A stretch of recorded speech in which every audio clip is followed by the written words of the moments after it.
Assalamu alaikum wa rahmatullahi wa barakatuh. Hello and welcome to my YouTube channel, The Botany Lover. Students, मैं हूं आपका educator Umar Samad और मैं discuss कर रहा हूं आपके साथ sexual reproduction in flowering plants. Students, last के लेक्चर में हमने जाना है आपके पोलन ग्रेन के बारे में और आज के इस लेक्चर में बेटा हम जानेंगे आपके डेवलपमेंट ऑफ मेल गैमेटोफाइट के बारे में।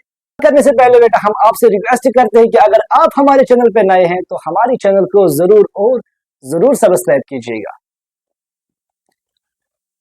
स्टूडेंट्स, लास्ट वाले लेक्चर में हमने जाना था आपके pollen grain, immature pollen grain के स्ट्रक्चर के बारे में, जहां पर बेटा हमने आपसे कहा था कि आपका जो पोलन ग्रेन है या इमैच्योर पोलन ग्रेन है, इसको बाहर से एक प्लाज्मा मेम्ब्रेन सराउंड करता है और अंदर से एक हैप्लॉइड न्यूक्लियस होता है इसके अंदर। और इस प्लाज्मा मेम्ब्रेन के बाहर बेटा ये दो लेयर्स क्रिएट करता है, दो वॉल लेयर्स क्रिएट करता है, जिनको हम कलेक्टिवली स्पोरोडर्म कहते हैं, जिनको हम कलेक्टिवली स्पोरोडर्म के नाम से जानते हैं। जहां पे बेटा जो हमारी आउटर वाली लेयर है जो डिसकंटिन्यूअस होती है, इसको हम एक्सिन के नाम से जानते हैं, इसको हम एक्सिन के नाम से जानते हैं। यहाँ पे बेटा जो हमारी ये आउटर वाली लेयर है, इसको हमने नाम रखा था एक्सिन, और जो हमारी कंटिन्यूअस लेयर है, इनर वाली लेयर है, इसको हमने नाम रखा था बेटा इंटीन। आज के इस लेक्चर में बेटा हम जानेंगे कि आपका जो मेल गैमेटोफाइट है या मैच्योर पोलन ग्रेन है, वो कैसे डेवलप हो जाता है from this immature pollen grain. That's we have to study how does the mature male gametophyte develops from this immature pollen grain. Students, initially अगर हम देखेंगे इस पोलन ग्रेन को डेवलप होते हुए, यहाँ पर बेटा जो आपका ये इमैच्योर पोलन ग्रेन है, इमैच्योर पोलन ग्रेन है, इसके स्ट्रक्चर को अगर हम देखेंगे, यहाँ पे बेटा इसका स्ट्रक्चर होता है, इसका स्ट्रक्चर होता है बेटा ये यूनिसेलुलर होता है, या इसको हम बोल सकते हैं इट इज यूनिसेल्यूलर।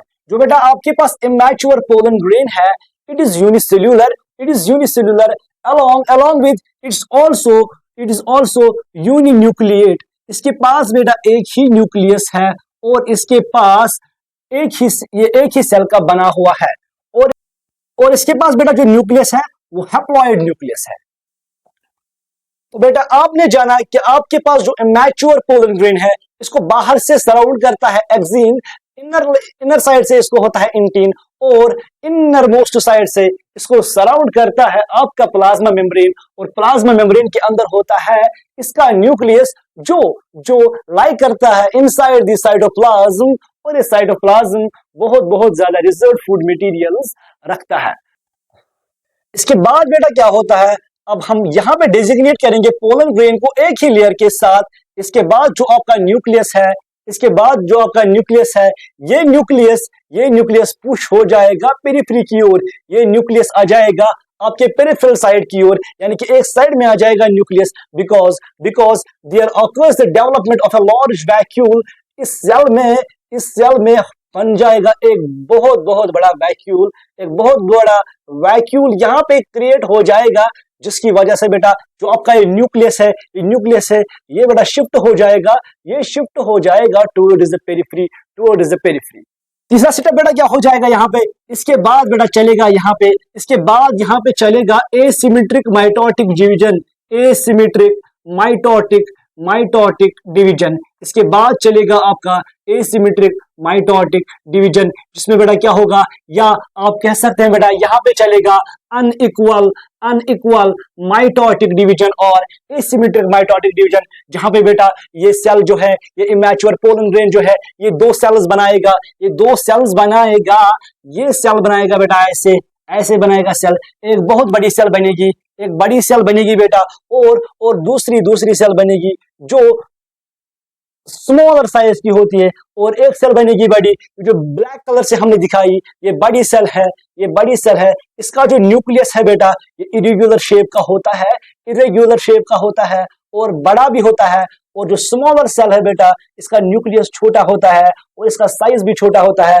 जो आपके पास ये बड़ी सेल है बेटा, ये वाली बड़ी सेल है, इसका हम नाम रखते हैं वेजिटेटिव सेल, या इसका हम नाम रखते हैं, और it is also known as tube cell, because आगे जो बेटा आपका पोलन ट्यूब बनेगा वो इसी वेजिटेटिव सेल से बनेगा। जो बेटा आपका स्मॉलर सेल है बेटा, इसको हम नाम रखते हैं जनरेटिव सेल, इसको हम नाम रखते हैं जनरेटिव सेल। इसकी शेप को अगर हम देखेंगे बेटा, इसकी शेप होती है स्पिंडल शेप्ड, ये स्पिंडल शेप्ड होती है, इसका न्यूक्लियस छोटा होता है आपके पास। अब जो ये तो बेटा हमने समझा जो आपका इमैच्योर पोलन ग्रेन है, पहले इसमें एक वैक्यूल बहुत बड़ा वैक्यूल बन जाएगा, जिसकी वजह से आपका जो न्यूक्लियस है ये पेरिफेरी की ओर एक साइड में पुश हो जाएगा। इसके बाद यहाँ पे चलेगा अनइक्वल और एसिमेट्रिक माइटोटिक डिवीजन, जहां पे बेटा ये जो इमैच्योर पोलन ग्रेन है यहाँ पे ये डिवाइड करेगा और बनाएगा आपकी दो अनइक्वल सेल्स। एक सेल बनेगी बड़ी, एक सेल बनेगी बड़ी, इसका हम नाम रखेंगे वेजिटेटिव सेल और नाम रखेंगे ट्यूब सेल। और जो स्मॉलर सेल है बेटा, और एक छोटी सेल बनेगी बेटा, छोटी सेल बनेगी जिसका हमने नाम रखा है जनरेटिव सेल। और इसकी जो शेप है बेटा ये स्पिंडल शेप होती है। जो आपकी ये जनरेटिव सेल है बेटा, जनरेटिव सेल ये इनिशियली इसका जो ये वॉल है, यहाँ पे जो वॉल है ये फ्यूज होता है इस वेजिटेटिव सेल वॉल के साथ फ्यूज होता है।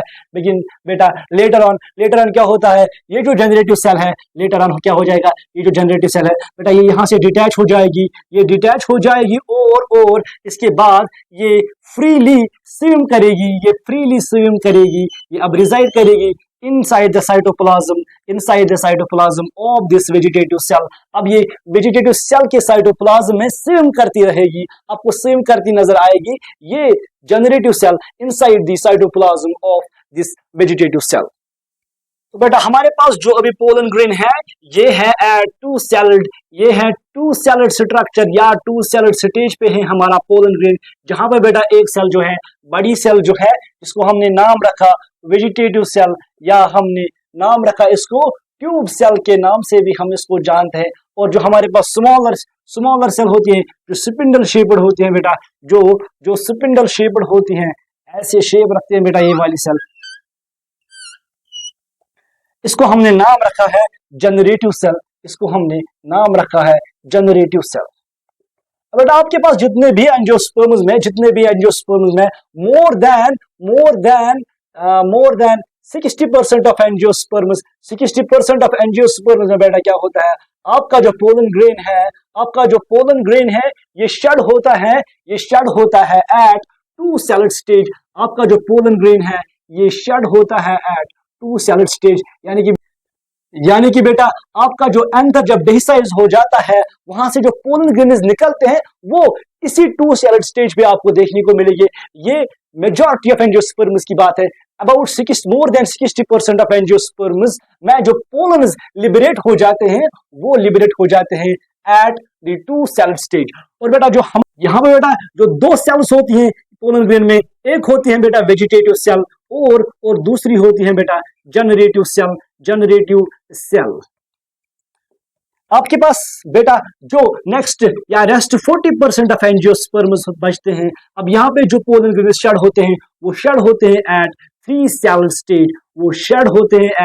सेलड स्टेज, वहां पे बेटा क्या होता है, इनसाइड दिस माइक्रोस्पोरेंजियम जो पोलन ग्रेन अंदर से डेवलप होता है, जहां पे अभी दो सेल्स हैं। अब ये जो जनरेटिव सेल है बेटा इसमें माइटोसिस चलेगी, ये डिवाइड करेगी, और जब ये डिवाइड करेगी यहाँ पे बेटा हम फिर से बनाएंगे एक वेजिटेटिव सेल है हमारे पास जिसके अंदर है इसका न्यूक्लियस, और हमारे पास है जनरेटिव सेल। अब जनरेटिव सेल जो है बेटा ये डिवाइड करेगी माइटोटिकली, ये बनाएगी दो सेल्स, एक सेल बेटा यहाँ पे, दूसरी सेल बेटा यहाँ पे। जो ये दो सेल्स है इनको हम नाम देते हैं स्पर्म सेल्स और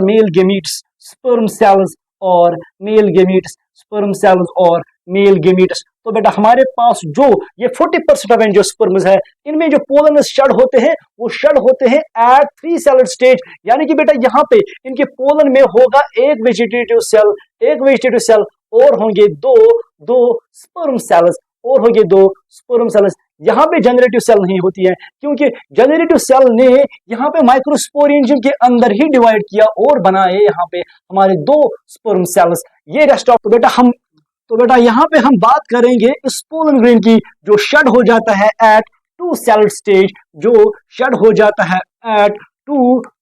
स्टेज, ये हमारा वेजिटेटिव सेल और ये हमारा जनरेटिव सेल।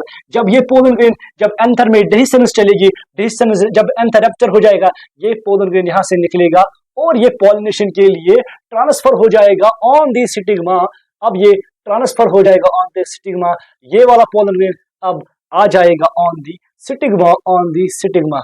इसके बाद बेटा क्या होगा, इसमें दो सेल्स है, एक हमारी ये ब्लैक वाली सेल वेजिटेटिव सेल और अंदर से है बेटा दूसरी जिसको हमने नाम रखा है जनरेटिव सेल, जिसको हमने नाम रखा, अब मैं यहाँ पे मार्क करूंगा इसको रेड कलर के साथ।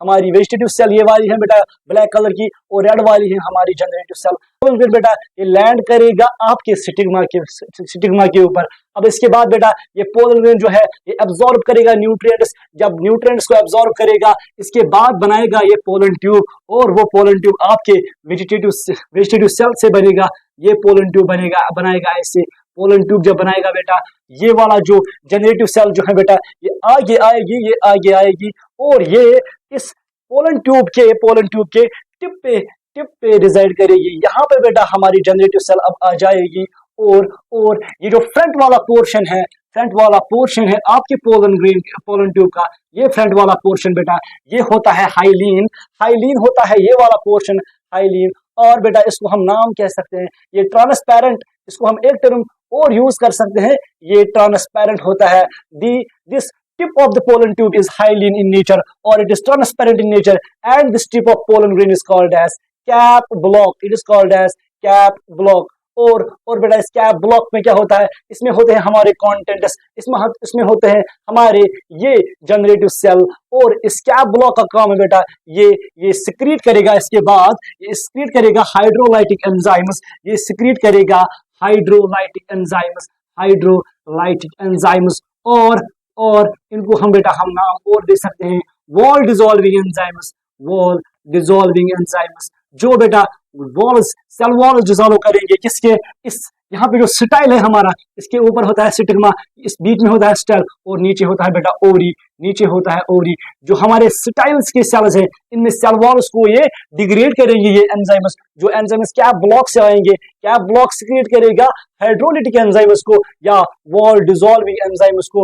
लाइक बेटा हमारे पास आएगा एंजाइम सेल्यूलेस जो सेल्यूलोज को डिग्रेड करेगा, हमारे पास आएगा एंजाइम पैक्टिनेस जो पैक्टिन को डिसॉल्व करेगा, हमारे पास एंजाइम आएगा क्यूटिनेस जो क्यूटिन को डिसॉल्व करेगा, हमारे पास इंस्टाइलर सेल्स में होते हैं इनमें होता है सेल्यूलोस, इनमें होता है पैक्टिन, इनमें होता है क्यूटिन और इनको डिसॉल्व करने के लिए आएंगे यहाँ पे हमारे कैप ब्लॉक से सिक्रेट हो जाएंगे एंजाइम्स, एक हो जाएगा सेल्यूलेस, दूसरा हो जाएगा पैक्टिनेस और हो जाएगा क्यूटिनेस और ये डिसॉल्व करेंगे इन सेल वॉल्स को और यहाँ पे एक पैसेज बन जाएगा इस पोलन ट्यूब के लिए बन जाएगा पैसेज और हमारे इस पोलन टिप में रिजाइड करेंगे हमारे contents like the generative cell और इसको बैक फ्लो से प्रिवेंट किया जाता है, इसको बैक वाली मूवमेंट से बचाया जाता है बाय द डेवलपमेंट ऑफ, यहाँ पे डेवलप हो जाते हैं आपके कैलोस प्लग्स, यहाँ पे स्ट्रक्चर डेवलप हो जाते हैं जिनको हम नाम देते हैं कैलोस प्लग्स की वजह से बेटा हमारे पास जो जनरेटिव सेल है या पोलन ट्यूब टिप के जो कंटेंट्स है वो बैक फ्लो नहीं जा पाते हैं और ये पोलन ट्यूब आहिस्ता आहिस्ता आगे जाएगा और ये पहुंचेगा ओव्यूल के नजदीक। लेकिन बेटा ओव्यूल में जाने से पहले ये बेटा यहाँ पे ये जो जनरेटिव सेल है बेटा ये अब डिवाइड करेगी माइटोटिकली और ये बनाएगी यहाँ पे दो स्पर्म सेल्स। अब यहाँ पे बेटा हमारा जो पोलन ग्रेन है फिर से 3 सेलेड स्टेज पे आ गया, एक था हमारे पास ये वेजिटेटिव सेल और आगे थी जनरेटिव सेल, लेकिन जनरेटिव सेल ने 2 स्पर्म सेल्स बनाए तो कुल मिला के बेटा 1, 2 और 3 सेल्स है हमारे पास पोलन ग्रेन की या हमारे मेल गैमेटोफाइट की। कर रहे थे ये किन पोलन्स की जो शेड हो जाते हैं एट 2 सेलेड स्टेज, जो शेड हो जाते हैं एट 2 सेलेड स्टेज। इनमें चलती हैं बेटा पोस्ट पॉलिनेशन डेवलपमेंट भी। पोस्ट पॉलिनेशन डेवलपमेंट मीन्स बेटा जो मेल गैमेटोफाइट था वो पूरा नहीं बना था, वो आधा बना था इनसाइड द माइक्रोस्पोरेंजियम और फिर आधा बना था after the pollination, that is बेटा ये बना है आधा after the pollination, that is post pollination development. लेकिन बेटा जो आपके 3 सेलेड स्टेज पे पोलन ग्रेन स्टार्ट हो गए, 3 सेलेड स्टेज पे उनकी जो पूरी डेवलपमेंट हो गई वो हो गई inside the microsporangium. At the end of this lecture, we can conclude that the male gametophyte of angiosperms is highly reduced structure which comprises of only 3 cells. There is a large big cell which is called as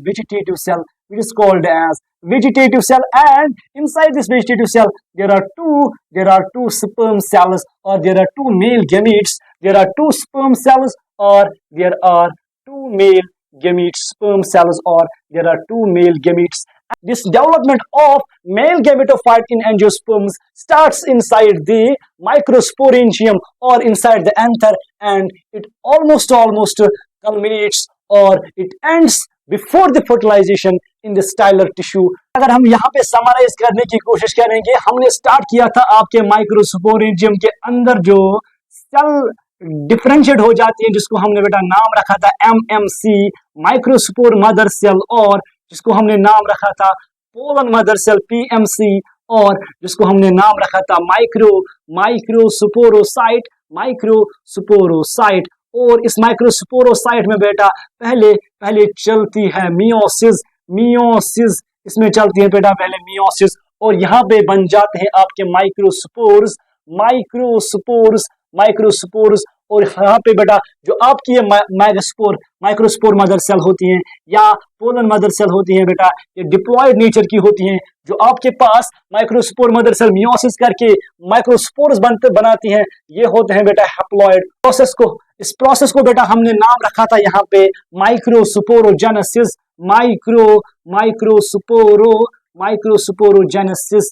इसके बाद बेटा जो आपके microspores है, इन microspores ने develop किया खुद को into the immature pollen grains. यहाँ पे बेटा बन गए पहले इमैच्योर पोलन ग्रेन्स, और फिर इमैच्योर पोलन ग्रेन्स के बाद यहाँ पे बेटा पहली होती है माइटोसिस। पहली माइटोसिस होती है बेटा, माइटोसिस जब होगी बेटा, यहाँ पे पहले बनेगा एक वेजिटेटिव सेल,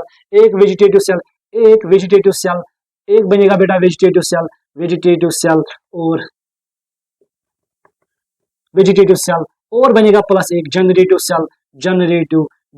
सेल। और बेटा इसके बाद क्या होगा, इस सेल में हो जाएगी फिर से माइटोसिस, फिर से चलेगी माइटोसिस। एक माइटोसिस बेटा यहाँ पे चली, माइटोसिस 1, दूसरी माइटोसिस बेटा यहाँ पे चलेगी माइटोसिस सेकंड, यहाँ पे बेटा चलेगी माइटोसिस नंबर सेकंड। यहाँ पे बन जाएगा बेटा 3 seller structure of pollen grain और मेल गेमेटोफाइट, जिसमें होगी एक वेजिटेटिव सेल, और वेजिटेटिव सेल के साथ साथ होंगे यहाँ पे बेटा दो मेल स्पर्म्स या 2 स्पर्म सेल्स या mail gametes. This process of development of mature male gametophyte from the immature pollen grains as a result of mitosis. This process is known as microgametogenesis. तो बेटा हमने इन नटशेल समझा last में, जो आपकी MMC होती है, पहले इसमें चलेगी मियोसिस, ये बनाएगी माइक्रोस्पोर्स, प्रोसेस को हम नाम रखेंगे माइक्रोस्पोरोजेनेसिस। इसके बाद आपकी जो माइक्रोस्पोर्स है ये डेवलप हो जाएंगे into the immature pollen grains. Immature pollen grains में पहले चलेगी माइटोसिस नंबर 1, जहां पे बेटा इस पोलन ग्रेन के 2 सेल्स बनेगी। यहाँ पे एसिमेट्रिक डिवीजन चलता है, अनइक्वल डिवीजन चलता है, जहां पे एक लार्ज वेजिटेटिव सेल बनती है और एक स्मॉल जनरेटिव सेल बनती है।